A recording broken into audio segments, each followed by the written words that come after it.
You know it's not a mistake when they place you near the coat racks at your own sister's wedding.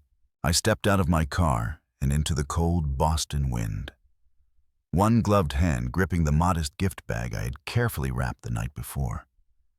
The venue was all glass and white stone, sleek polished and expensive.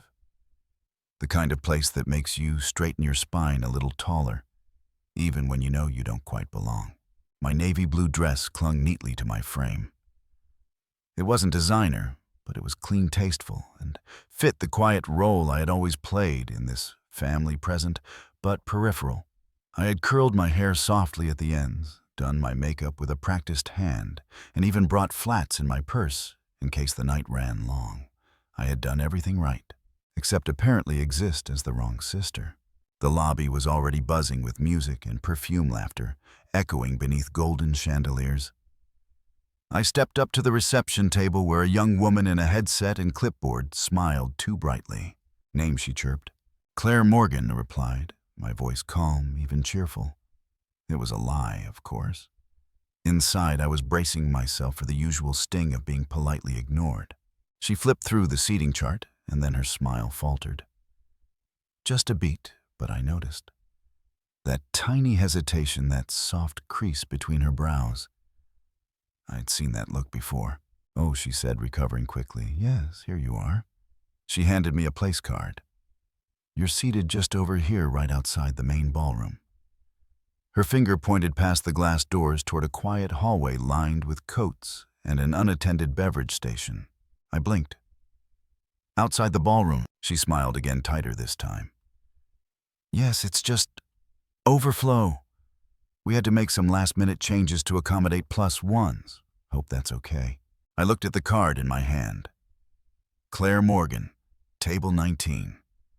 But there was no table 19 listed on the large seating display behind her. "Is this a mistake?" I asked gently. "No, ma'am," she said. "That's where you've been placed." Placed, like a forgotten umbrella.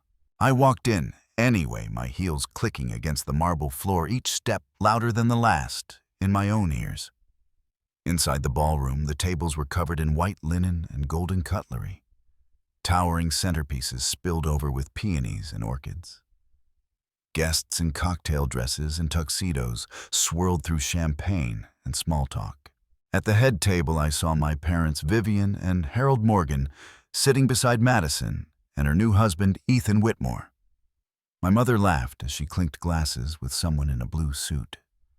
My father looked content, as he always did, sipping quietly in the shadow of my mother's light.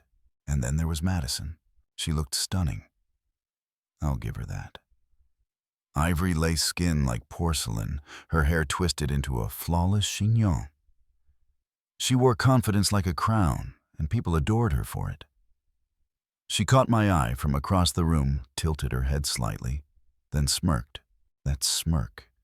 The one she used when she wanted me to know I was being excluded, on purpose. I moved toward them anyway, weaving between tables until I reached my mother's side. "Mom," I said softly. "Can I talk to you for a second?" She glanced at me, distracted. "Now, Claire, we're about to cut the cake. It'll just take a moment." With a sigh, she excused herself from the group and walked a few feet away with me. She didn't look annoyed. She looked burdened. "I just checked my seat," I said, keeping my voice light. "It's not even in the ballroom." Well, she started avoiding my eyes. "We had to prioritize close family at the front." I blinked. "I am close family. I'm your daughter." She let out a small laugh like I had said something amusingly naive. "Claire, don't be so dramatic. We had to make adjustments. It's not personal." "Not personal," I repeated, heat rising in my chest. "You think sitting me in the hallway next to the coats isn't personal?" Before she could answer, Madison appeared at her side. "Oh no," she said with exaggerated concern. "Did they mess up your seat? That's so unfortunate. You know how chaotic weddings can be. So many tiny details to get right." Her voice oozed faux sympathy, eyes sparkling with amusement. "Come on, Claire," my mother said briskly.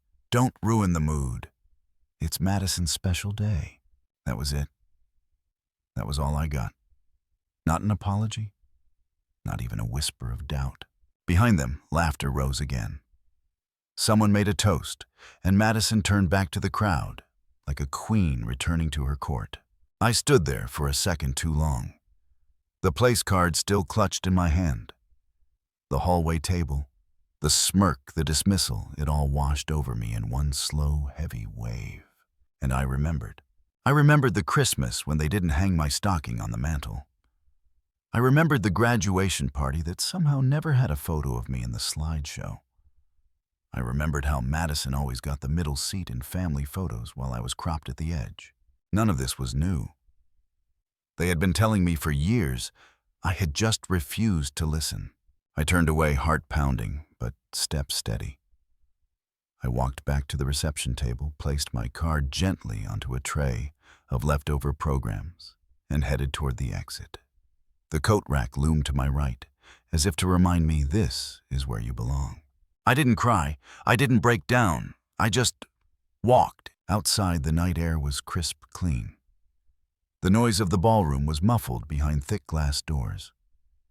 I stood at the edge of the valet circle, watching couples spill into the venue, arms linked, faces glowing. They didn't see me. They never did. And that's when it hit me. Not like a revelation, but like an old truth I had finally stopped fighting. If they've already decided I don't belong, then maybe I should finally believe them. I slipped off my heels, walked barefoot to my car, and drove home in silence. The highway was mostly empty by the time I crossed the Charles River. Headlights blurred in the rain, streaking across the windshield like tears I refused to shed. I drove in silence, no music, no thoughts that hadn't already repeated themselves 100 times in my head. What was I expecting? A toast in my name, a chair at the family table? For once to not be the afterthought, maybe I had been foolish to even show up. But it wasn't always like this. At least I used to believe it wasn't. There had been a time when I still made excuses for them, when I believed their love was just quiet, subtle, conditional, but love nonetheless. The memory crept in without permission. 3 years ago, mid-July, the last time I went back to the house I grew up in. It was supposed to be just a quick visit. Diane had invited me, sort of. She said she was putting together a casual dinner and that it'd be nice if I dropped by. No details, no heads up. I had assumed foolishly that it was just the two of us. But when I arrived, the driveway was already packed with cars. I stepped inside heels, tapping against the hardwood floors. I used to tiptoe across as a child, and I heard Madison's laughter before I even saw her. She was in the kitchen, of course, surrounded by candles, expensive cheeses, wine glasses clinking.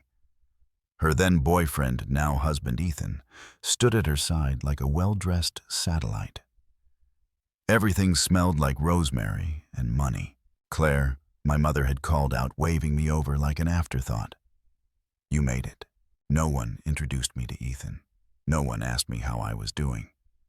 I poured myself a glass of water and disappeared upstairs to what used to be my room. The door creaked just like it always had. Dust blanketed the dresser. My high school trophies were still on the shelf, unpolished and ignored. The bed was still made the way I left it.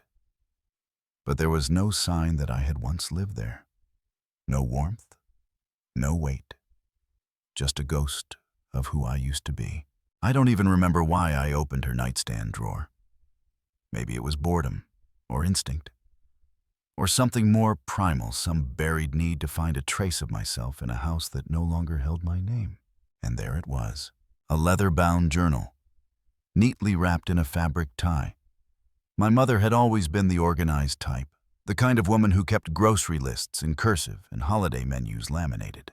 I opened it. I shouldn't have, but I did. The first page was titled, Madison. Little details I don't want to forget. And then came the pages, dozens of them. Her favorite color when she was 7. Her favorite lullaby. Notes about her allergies. The names of her elementary school friends, which teachers she liked, which ones she didn't. Lists of birthday gifts she had loved.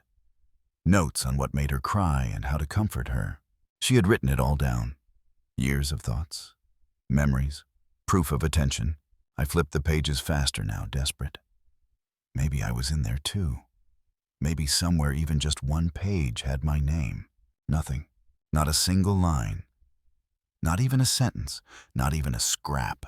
It was like I had never existed. I remember my hand trembling as I closed the journal. I held it to my chest, like it might explain something I hadn't yet accepted, like it might whisper back the answers. And then I heard her voice. Claire.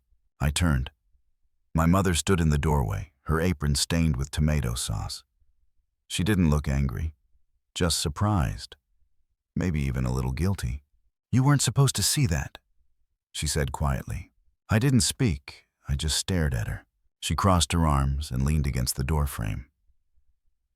You've always been the independent one, she said, as if it were a compliment. I never had to worry about you the way I worry about Madison. I wanted to scream. You didn't worry because you didn't look, you didn't see me, not once. Instead, I whispered, so I didn't matter enough to remember. She shook her head, brushing it off. Don't be ridiculous. You know I love you, but you never needed coddling. You were born, grown. And with that, she left. She didn't take the journal. She didn't apologize. She didn't even ask how I felt. She just went back downstairs to her candles and her dinner party, to Madison. I didn't tell anyone about the journal, not then, not in the days that followed. I buried it like I buried everything else. But tonight, after what happened at the wedding, that memory came flooding back like a wave. I could no longer outrun. The rain thickened on my windshield, distorting the streetlights as I pulled into my apartment complex. I sat there for a long time, keys still in the ignition engine, humming like a lullaby no one had ever sung to me. I stared out the window, watching the droplets slide down like tiny threads of truth I had finally started to accept. I wasn't just overlooked. I had been deliberately left out. And maybe the saddest part was realizing that I had spent years trying to earn space in a story that was never written for me. That journal was never missing pages. It just never had mine to begin with. I didn't cry. I didn't shake. I just sat there steady, because now I saw it all clearly. They don't have to push me away anymore. I'm already gone, and I'm not coming back. When the truth starts leaking, it always finds the person it's meant to destroy or save. I was standing in the side lobby of the hotel, one foot already half turned toward the exit.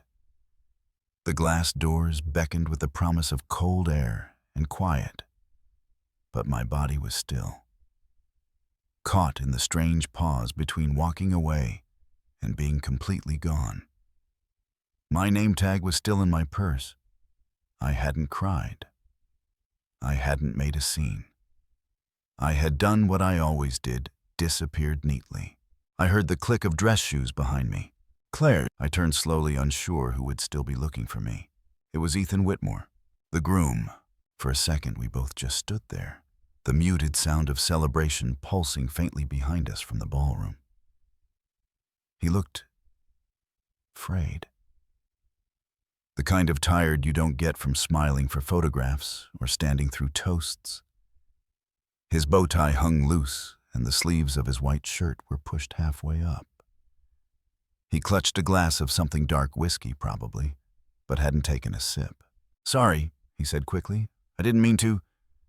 Can I talk to you for a minute? I blinked, caught off guard. We had spoken maybe twice before today. Madison never encouraged more. Sure, I said cautiously. He stepped closer, the lines around his mouth twitching like he didn't quite know how to begin. I know we haven't really talked, he said. But I know who you are. I raised an eyebrow. Do you? Ethan smiled, but it didn't reach his eyes. Madison calls you the practical one. Said you're always busy with your HVAC company. Glamorous, I know, I deadpanned. He chuckled once, then the humor vanished. Can I ask you something? And I need you to be honest. I stiffened. Depends on the question. Ethan hesitated. His knuckles whitened around the glass. Then has Madison ever said anything about me when I'm not around? It was a strange question. Not because I didn't know the answer, but because I never expected him to be the one asking. I tilted my head. You should probably take a sip of that drink first. He stared at me, then took a long swallow, exhaling slowly. Okay. Hit me. But before I could speak, another voice broke in. Darling, a woman said behind him. I believe you should see this. We both turned. Elaine Whitmore, Ethan's mother. If Madison was the face of charm, Elaine was the backbone of the Whitmore legacy's sharp eyes, sharper instincts. She wasn't dressed to impress anyone tonight. She didn't need to. Power clung to her like perfume. She held out her phone. Ethan took it hesitantly and began scrolling. As he read, the color drained from his face in slow increments. His brows furrowed, then froze. His lips parted, but no words came.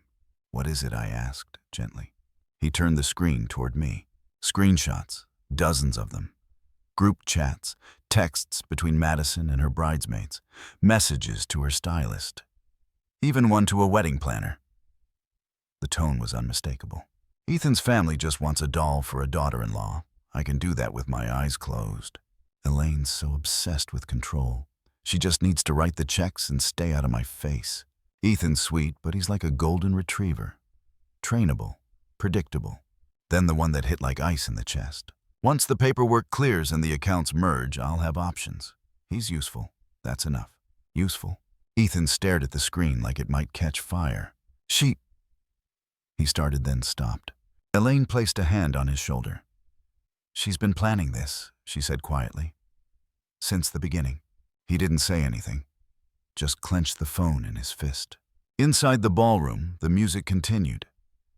Madison's laughter floated faintly through the open door, carefree, oblivious. She's not who you think she is, I said softly. Ethan turned to me, eyes searching mine, almost pleading. I think he said finally, voice strained. I finally see it. I didn't gloat. I didn't nod. I just answered with the truth. She never was. The silence that followed wasn't awkward. It was something heavier, denser, like the hush before a storm. Ethan didn't move. I could see the rage simmering just beneath the surface, not explosive, but cold and focused. The kind that comes when betrayal isn't just about hurt, it's about humiliation. I'm sorry, I offered. He blinked. You didn't do this. I hesitated. No. But I saw it coming. I just didn't think you'd want to hear it. He shook his head slowly. You were never the villain she made you out to be. I didn't respond. There was nothing to say. He already knew. Elaine stepped in again, her tone still measured. You don't need to make any decisions tonight, Ethan. But you do need to stop pretending this is normal. He nodded, once silent. Will you be okay? I asked quietly. His laugh was dry, sharp. Define okay. Fair enough. Then his expression changed. Something passed over his face, resolve maybe. Or the realization that pretending any longer would only make things worse. She's still in there, he murmured, smiling, laughing. Like she didn't just set fire to everything. She thinks the performance is still going, I said. Ethan looked back toward the ballroom. His jaw clenched again. Maybe it's time the curtain dropped. I watched as he turned and walked away, back toward the celebration that was about to collapse in on itself. I didn't follow. I didn't need to. For the first time in a long time, I wasn't the one unraveling the lie. I was just the witness, and the truth was finally in the hands of someone who mattered. Some families don't explode in public. They unravel behind closed doors. We were ushered into one of the hotel's VIP lounges. Too quiet, too pristine, the kind of room meant for contracts and champagne, not the dissection of an imploding marriage. The curtains were drawn, the overhead light dim, but focused like a spotlight on the inevitable. Elaine sat at one end of the long mahogany table, her fingers steepled. Ethan stood beside her, his jaw taut, a man who'd already decided, but hadn't yet delivered.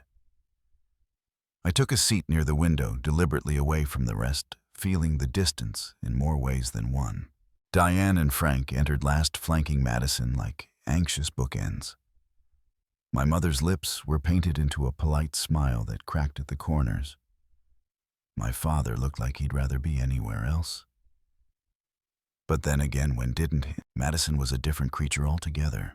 Still in her gown, though the train had been hastily gathered in her arms, her perfect curls now slightly wilted. But the real difference was in her eyes, wild-cornered and desperate. She scanned the room like she was trying to find a script she hadn't rehearsed for. The door clicked shut. Silence. Then Diane did what Diane always did, started smoothing over the wreckage before even assessing it. "Let's all just take a breath," she said, her voice light, trembling at the edges. "I think emotions are understandably high tonight. Planning a wedding is stressful, and Madison's been under so much pressure." Elaine's eyes didn't blink. She wasn't under pressure when she typed those messages. Diane's smile faltered. She didn't mean any of that. People vent. She meant every word. Elaine snapped, her voice sharp, elegant, and final. The part where she called me a checkbook in heels. Or when she mocked my son, her fiancé, and admitted she was marrying into wealth, not love. Madison's lip curled. Those were private conversations. Ethan stepped forward, then removing a thin envelope from inside his suit jacket. He set it on the table in front of her. Madison stared at it, not touching it. "What is that?" "Annulment paperwork," he said, not unkindly, but with no trace of hesitation. "I had it drafted 2 weeks ago, just in case." Diane gasped. "Ethan, don't be rash." Madison's eyes flared. "You were planning to dump me." "No," he said simply. "I was planning for the possibility that I'd wake up and see who you really are. Tonight just sped things up." She turned sharply toward me. "This is your fault." I didn't flinch. I didn't rise. I didn't take the bait. I folded my hands in my lap and looked her square in the eye. "You sent the messages," I said. "You used the people who loved you. You made your choices." She looked at Diane, then Frank. "You're just going to sit there and let them gang up on me." Diane reached for her husband's hand, but Frank surprised us all. He straightened in his chair, cleared his throat, and for the first time in what felt like years, spoke with weight. "Claire's been right all along." The room froze. Madison's jaw dropped. Diane's head turned so fast I thought she might pull something. What she whispered. Frank's voice was calm, tired but firm. "You've shielded Madison from consequences her entire life, and we've all paid for it." "I did what any mother would do," Diane shot back. "She needed support. She needed guidance. She needed boundaries," he replied. Madison pushed back from the table chair, screeching. "So you're all against me now because of her?" She jabbed a finger at me, like I'd hexed her wedding with the power of showing up in a navy dress and not taking any more of her nonsense. Ethan finally spoke, his voice low but direct. "No, Madison. We're not against you. We're just finally seeing you." She looked at him, her expression contorting into something I recognized all too well. Pleading dressed in manipulation. "You love me," she whispered. "You told me you loved me." His face was unreadable. "I thought I did. But now I realize I only loved the version of you I was allowed to see." She reached for his hand. He didn't take it. Elaine leaned in slightly, her words a whisper, but sharp as glass. "You were never going to be part of this family, Madison. You were going to own it. That was always your plan." Madison's chest heaved. Her eyes snapped back to me. "This is all your fault," she hissed again. I stood then slowly, the room watching like the final act of a long, suppressed play. "No," I said. "This is who you've always been." Her breath caught, and for a flicker of a second I saw the truth land. She knew it too. Diane sat back in her chair, arms crossed tightly. Her gaze on the annulment papers, like they were radioactive. Frank stood and walked to the door. "I'm done pretending," he said. I followed him out without another word, because there was nothing left to salvage. Some exits aren't about leaving a place. They're about reclaiming who you are. It had been exactly 7 days since the wedding. 7 days since I stood in a ballroom filled with people who knew my name, but never bothered to learn my worth. 7 days since I finally stopped asking to be let in. Outside my apartment window, the first snow of the season drifted down in soft spirals, blanketing Boston in quiet. The kind of snow that made even the loudest streets feel sacred. I sat at the dining table with a hot cup of peppermint tea, watching the white coat settle over the world while the silence settled into me. It was the first time in a long while that I wasn't waiting for anything. Not for a phone call, not for approval, not for a seat at anyone's table. The family group chat had gone radio silent for me, at least. I knew they were still talking. Holidays don't cancel themselves, even if the illusion of unity already had. My phone hadn't buzzed with, "Can you help Madison with her rent this month?" or "Can you drive Mom to her appointment on Tuesday?" For once my absence was noted, not in words but in the weight of expectation missing from my day. And I had never breathed easier. My business was steady, reliable. I had just signed a maintenance contract with a small chain of bakeries across the Northeast, and my team, every last technician, showed up each morning with purpose and respect. It was strange, really, how different the world looked when you stopped handing out parts of yourself to people who only wanted the convenience, not the connection. Then came the text, "We miss you. Let's talk," sent at 9:06 p.m. from Diane Morgan. It sat on my screen like a piece of ice, beautiful but cold. And I stared at it the way someone stares at a flame, knowing exactly how many times it's burned them before. I didn't reply. Not out of anger. I had moved beyond that.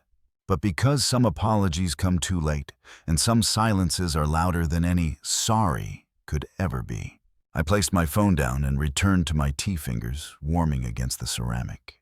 A few hours later, Melissa called. She was the only one who still checked in. The only one who had stood in the hallway after the wedding disaster, quietly sliding me her hotel key card in case I needed space that night. I answered with a soft, "Hey." Her voice came through tired but gentle. "Hey, I figured you were up." I smiled faintly. Habit, I guess. There was a pause. Then she said, "I thought you should know Madison dropped out." I blinked. "Well, she's back home," Melissa continued. "Mom said she hasn't left her room in 2 days. And well, your mom's spinning."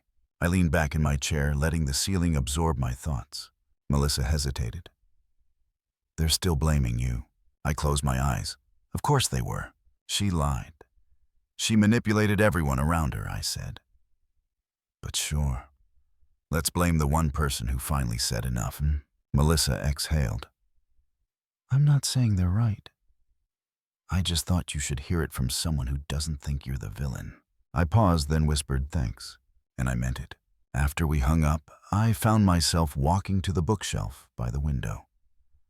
A small, dustless frame still sat there, an old Christmas photo from a decade ago. I'd kept it out of habit, like a museum piece you're not sure you like, but don't know how to let go of. Madison in the center, radiant, of course. Diane's hand rested proudly on her shoulder. Frank stood nearby, his smile thin, polite. And there I was, on the far right edge, nearly cropped out by bad framing or intentional composition. No one's hand on my shoulder. No one's eyes on me. I stared at it. Then I gently set the photo down, face down on the shelf. And I didn't feel a thing. Not anger, not longing, just clarity. They hadn't erased me. They had never truly written me in, but that was no longer my problem. I walked to the window, pulling the curtain slightly. Below, the snow had blanketed the street, glowing gold under the street lamps. I watched a couple walk past, laughing into the cold, huddled together beneath one scarf. There was life outside the version of family I had clung to, and I had just stepped into it. I wrapped a soft blanket over my shoulders, letting the warmth settle. A memory flickered: my mother brushing Madison's hair before school, telling her how beautiful she looked. Me already dressed, backpack on, watching from the doorway. "You're good on your own," she had said. "You don't need all this fuss." At the time I thought it was praise. Now I knew it was dismissal painted like affection. I didn't resent her anymore. I simply declined to carry the weight of her neglect. The next morning I opened my inbox and saw something unexpected. A message from a former client, one who had moved out of state and wanted to know if I'd consider expanding operations to Connecticut. It wasn't a huge opportunity, but it was mine. Earned. Built. Not handed. Not conditional. I typed back, let's talk. Because some bridges are worth crossing. Others are meant to burn. That afternoon, another message from Diane appeared. Dinner this Sunday, just you and me. Let's start over. I stared at the words. A year ago, I would have responded immediately. I would have tried to fix what wasn't mine to fix. I would have carried the guilt, blamed myself for breaking something I never had a chance to build. But this time, I let the message sit. I didn't respond. Because this wasn't about them choosing me anymore. It was about me choosing myself. And I had. That night, I lit a single candle in my kitchen, poured a glass of wine, and made dinner for one. No background noise, no waiting for a call, no second guessing. Just me. Just peace. As the snow continued to fall outside, I stood at the window once more, watching the city breathe beneath its frozen hush. They don't get to erase me anymore, because I no longer need to be seen by people who never truly looked, and that I realized was the most powerful exit of all. Some exits don't make noise, they make space. And Claire's story is a powerful reminder of that. She didn't storm out to prove a point. She walked away to protect her peace. For years, she tried to earn a place in a family that never truly saw her, not for who she was, but for how convenient she could be. And when the moment came where the mask slipped and the truth surfaced, she didn't fight to stay in the room. She chose to free herself from it. Here's what I take from Claire's journey. Your worth doesn't decrease because others fail to recognize it. Real love doesn't require you to beg, shrink, or be less than. Sometimes the healthiest choice isn't staying to fix what's broken. It's leaving before it breaks you too. If you've ever been the invisible one at a family table, the afterthought in the photo, or the strong one who was never allowed to need anything, this story is for you. And if it hit close to home, you're not alone. We'd love to hear your thoughts. Have you ever had to walk away from a place or a person to finally find yourself? Drop A in the comments and let's talk about it. If this story resonated with you, give it a like. Share it with someone who needs to hear it, and don't forget to subscribe for more powerful real-life narratives just like this one. Because choosing yourself isn't selfish, it's survival.